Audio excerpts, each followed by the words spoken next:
Ram channel के दर्शकों को मेरा बार बार नमन। मेरे मित्रों, मैं आशा कर रहा हूं आप लोग लाइक कर रहे हैं, सब्सक्राइब कर रहे हैं और मुझे देख रहे हैं और मेरी वाणी को जन जन तक पहुंचा रहे हैं। मेरे मित्रों, आगे की गाथा को जोड़ रहा हूं। श्री वशिष्ठ जी कहते हैं, रघुनंदन वो दोनों श्रेष्ठ देवियां सरस्वती और लीला उस आधी रात के समय जो कि समस्त परिजन गाढ़ी नींद में सोए हुए थे, तो पूर्वोक्त रूप से बातचीत करते हुए अंतःपुर के मंडप में जहां फूलों की माला से उस लाश को छिपाया था, न तो फूल मुरझाया था न तो लाश सड़ी गली थी, वो फूलों की बस से ढके हुए राजा के शव के पास ही एक आसन पर बैठ गई। वो समाधि में स्थित हो ऐसे निश्चल हो गई कि मानो रत्न से बने हुए खंभे में खुदी हुई दो मूर्तियां हो ऐसा दिखाई दे रहा था। जो दीवार में अंकित किए गए सुंदरता के समान दिखाई दे रहा था, जबकि वो शव रूप था। कह रहे हैं, निर्विकल्प समाधि से लग जाने पर ब्रह्म ज्ञान शून्य हो गई। जब समाधि लग जाती है तो चेतना आकाश में भाव उठना बंद हो जाता है, उससे शून्य कहते हैं। जब कोई भाव ही नहीं उठेगा तभी शून्यता पैदा होगी। पहले उन दोनों को मैं जगत का इस भ्रम रूप दृश्य की अनुभूति का बोध हुआ कि ये जगत नाशवंत है, जगत का कोई प्रादुर्भाव नहीं है, ब्रह्मा की माया है। ब्रह्मा अपने समाधि अवस्था में बैठे हुए हैं। अर्थात वो भी अनुभव किया कि जगत की कभी उत्पत्ति हुई नहीं है। जब तक ऐसा अनुभव हुआ तब तक उन्हें इस दृश्य प्रपंच के अनंतता का भाव का निश्चयात्मक ज्ञान हो गया। फिर तो उन दोनों की दृष्टि से जो दृश्य प्रपंच था पिशाच रूपी पूर्णतया ओझल हो गया। ये दृश्य प्रपंच एक पिशाच जैसे है, जैसे पिशाच का कोई निश्चित नहीं है, जबकि होते हैं भूत प्रेत।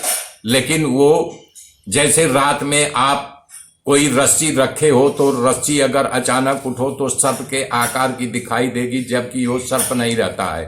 तो इसीलिए इनका ये दृश्य प्रपंच अदृश्य हो गया।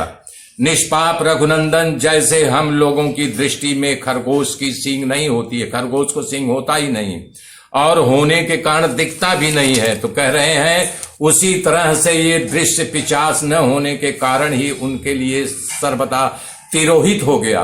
वो वस्तु पहले से ही नहीं है तो वर्तमान से अस्तित्व शून्य ही है न।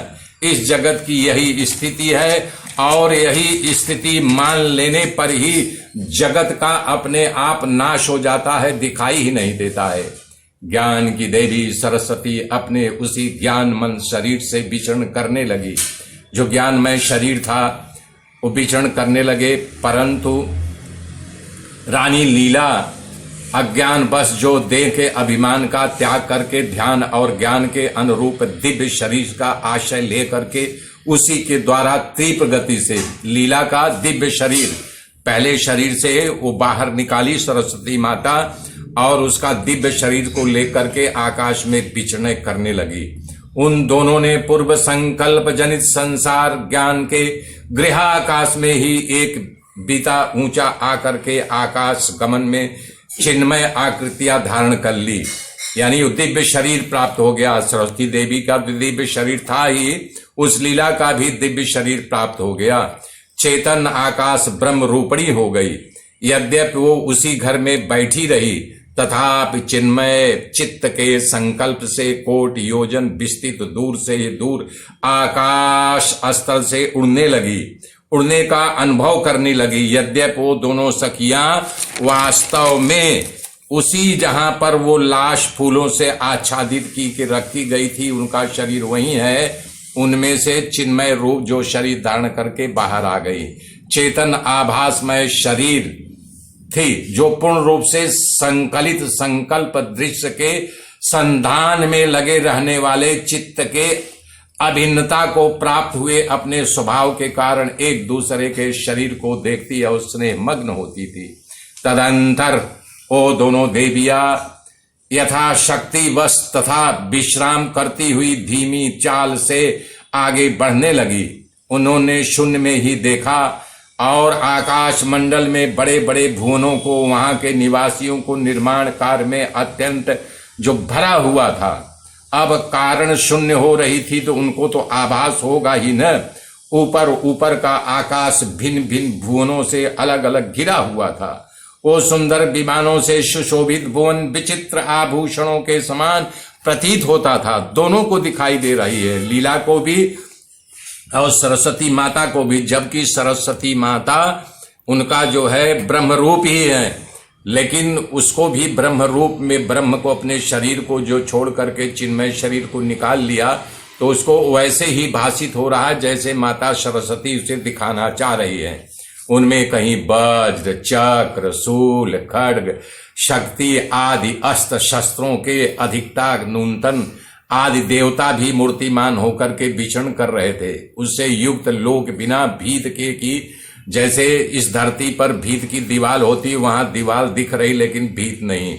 जैसे हम आप स्वप्न में देखते हैं, नगर दिखाई देता है, स्त्री दिखाई देती है, पुत्र दिखाई देता है, परिजन दिखाई देता है, गांव दिखाई देता है, नदियां दिखाई देता है, और वहां गंधर्व गीत गाते थे उनको सुनाई दे रहा है। कहीं मेघों के मार्ग में पुष्कर और आवर्तक आदि महामेघों की वृष्टि संबंधी महान आयोजन से वहां सब और हलचल हो मचा हुआ है। ये दो बादल भयानक वर्षा करते हैं। कौन कौन?